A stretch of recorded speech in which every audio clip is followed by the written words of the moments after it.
Welcome to my balcony garden, and I've got 12 things for us to plant in November. Now let's start off with the good old radish. Radish can be grown pretty much all year round as long as you kind of avoid the real deep winter and the frost seasons. And the nice thing about it is that it's one of the fastest growing plants ever. If you're just getting into gardening, radishes are phenomenal. This one, for example, is an 18-day variety. Now, it's a little bit colder, so I assume it's going to take a bit longer than that. But because it's one of the fastest growing plants to maturity until you can eat it, right?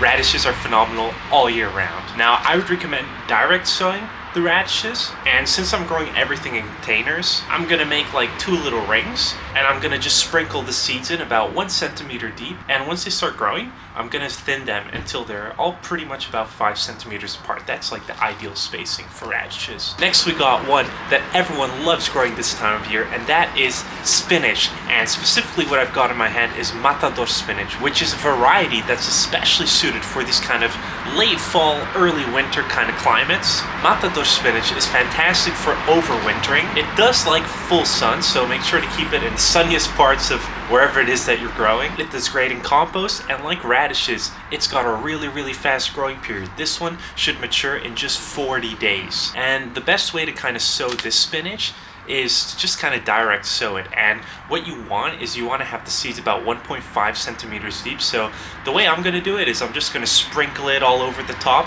and kind of massage it in. And next we got a staple dish, which is of course carrots. Now there's a lot of different variety of carrots. For this time period of the year, I really recommend trying to find one that sprouts as early as possible, because if something is expected to go in like, I don't know, let's call it 60 days, which would be really fast for a carrot, it's gonna take longer. It's a bit colder. Plants need a bit more time to grow, if they grow at all. So I'm gonna be planting this now, and I'm assuming it's only gonna be ready in about spring. And this is one of the earliest varieties of carrots, the chantenay. Now, you really should be direct sowing carrots, because what they do is they grow a taproot. So if you try to transplant them, there's a high probability of damaging that one little taproot. So you really just want to go ahead and direct sow it. And once again, I'm going to make 2 rings in my containers, sprinkle them in about 1 to 2 centimeters deep, cover them up, and then thin them to about 3 centimeters apart each. And make sure to be gentle with the seed, because it is quite a delicate seed. This is something that I haven't grown yet, and I'm extremely excited to grow, which is just a lettuce. It's one of those things that you can come into your garden, take a bit off of, and just let it keep growing over and over again. So this is really something that I'm going to keep coming back to, because when I buy a full head of lettuce in the supermarket, it's just too much. I rarely am able to get through it. But if I'm just able to harvest the amount of leaves exactly that I need and leave the rest growing, then I'm pretty much going to have as much lettuce as I could possibly want. Now, iceberg lettuce is pretty good to be grown all year round, which means that this is also a decent time period to start growing them. And I'm going to sow them pretty much exactly the same way as carrots. Make 2 little trenches, sprinkle them in a bit higher to the top, about 1 centimeter deep instead of 1 to 2 centimeters deep. And once they start growing, I'm going to thin them to about 20 centimeters apart, which is a pretty big difference, which essentially means I'm going to have about 3 to 4 iceberg lettuce heads per container. Now, if you do want a little bit more control over the growing process, lettuce is something that you can transplant and start in like a cedar pod if you want. Now next, we've got another classic for this time of the year, which is the leek. Now, leeks are great because they love being in the ground over winter. So this is really the ideal time of year to start it. Maybe you could have gotten away with a couple of months earlier, but leeks are super cold hardy, which makes them one of the best things to grow if you have a semi-harsh winter like I do here. Now, since they're so resistant and you can really grow them all year round in most climates, what most people do is they'll start a batch, and every couple of months they'll basically plant like another batch, which gives them unlimited leek throughout the year. And what's great about leek is it's a bit like the spinach, that it can even survive under the snow. So if you just want to leave it in your garden and let it keep growing and then grab it like literally whenever you want, there's no pressure to harvest it early. And there's even varieties of leek which are tailor-made to survive kind of more harsh summers. So have a look around and try to find a leek that best matches your climate, but you really can't go wrong with any of them. Now, this is another thing that I'm going to rather direct sow and then thin out later, about 2 centimeters deep, and I'm going to thin them to about 20 centimeters apart, which again means I'm going to have about 3 leeks in a container. Now next, we've got bunching onions, and these are a little bit different than the regular onions because what you grow these for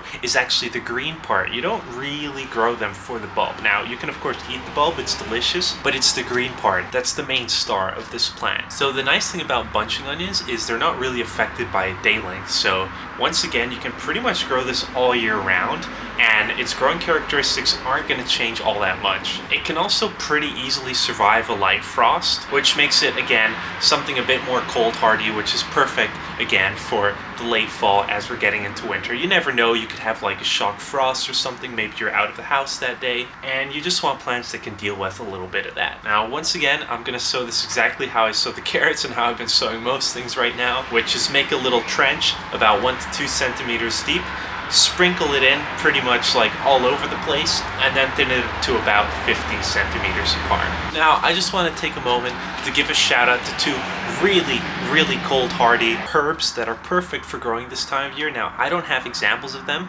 but I do think you guys should look into it. If you've got them growing in your supermarket or something, just go ahead and buy one, pop it in a container. It's going to be really happy, and that's cilantro and coriander. Depending on your region, you might call it one thing or the other. One is technically the seed, but it depends on the language and all kinds of different factors. It's the same thing. And parsley. Now, I've known these plants to survive up to like -12 degrees Celsius, so they're ultra cold hardy, and they're both very heat sensitive, which means that the second that they sense any kind of heat starting, they're going to start flowering, which basically means that the herb is no longer good to eat. The flavor is going to change. I mean, you can still eat it, but it's not going to taste as good as it should. So this is really the perfect time to plant coriander and parsley. And if you want, you can also try growing mint. You know, mint just grows like crazy all year round pretty much. Now you might be wondering why I've been flailing around this little beetroot sign. Well, I've got my notes in the back, so that's a little behind the scenes for you. I have that on all the seed packages. But let's move on then to beets. Now once again, beets are something that really grow a taproot, and you can transplant it, but I really don't recommend it because it's very likely that you're going to hurt the taproot while you're moving it over. So direct sowing is probably the best way to go for beets as well. And what's interesting about beets, which is different from all of the other seeds we've discussed, and I'm actually going to show you that right now, is that it looks small in my hand, but it's a relatively big seed. And basically in this one pod are multiple different seeds inside of it. Now that's what's called a compound seed, which means that when they start growing, you are going to have to thin it out anyway.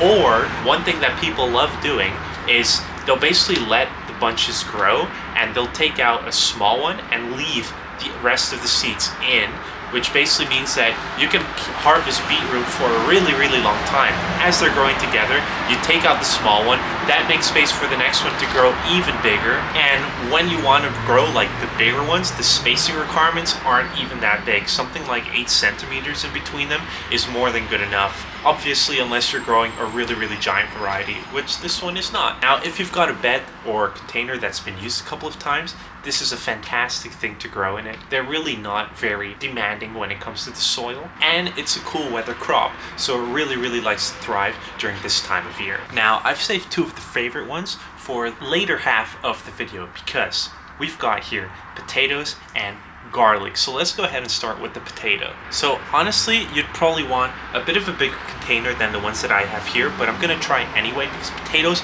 are one of the easiest things to grow. You can basically not mess up growing potatoes. You can just plop them in the ground and they will sprout out like crazy. So if you've got any potatoes which are just in the back of your counter and you see these kind of like flower bits starting to grow from it, that's the perfect time to just chuck one in the ground, chuck one in a container, see what comes out of it. Now, if you want to be really specific about it, ideally, you've got a couple of methods that you can use. Now, you definitely need to leave a little bit of soil underneath the potato because that's basically how it's going to root out. And it needs about 4 inches underneath of it. And ideally, you also leave about 4 inches up top.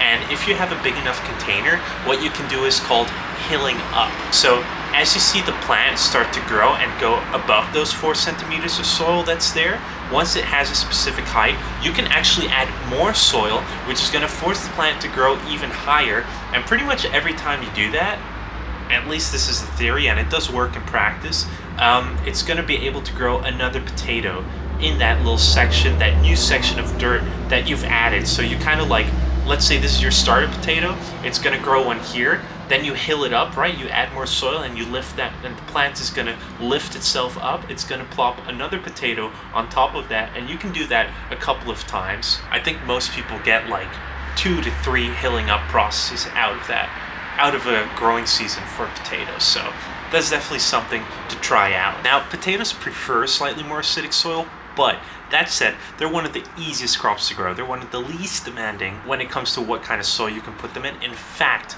potatoes are very often grown as the first crop when farmers don't really know what their soil composition is, because it can grow in pretty much any soil. Now, the spacing you're going to want is you are going to want about 20 centimeters apart between each potato that you do plant. So that leaves us with 2 more to go through in this video. Now, what I've got here is a garlic, which I've just grabbed from the supermarket, and there's really 2 varieties of garlic that you need to look out for. There's hardneck and softneck.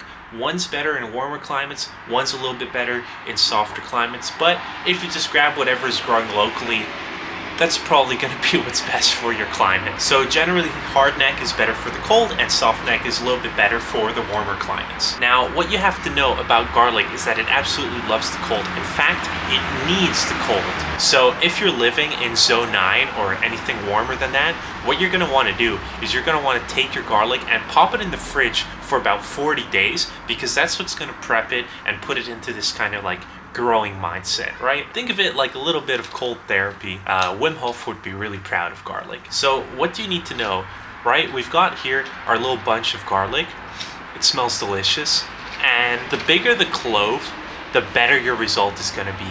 So I would strongly prioritize planting the bigger cloves first. So I'm literally going to go ahead and open this up and have a look at what we've got in here. But honestly, the cloves look like they're pretty much all the same size, which is cool. And while you should get through this kind of outer layer of paper, obviously, you do want to keep the layer of paper that's on the garlic intact and on the garlic. Because if you don't, you're basically giving an avenue for diseases and stuff to come in and kind of destroy your garlic as it's growing. So right here, unfortunately, I've taken the paper off. That's not going to do. This clove, I'm going to have to eat. But this one has kept its paper on all 4 sides. Well, if you can call it 4 sides.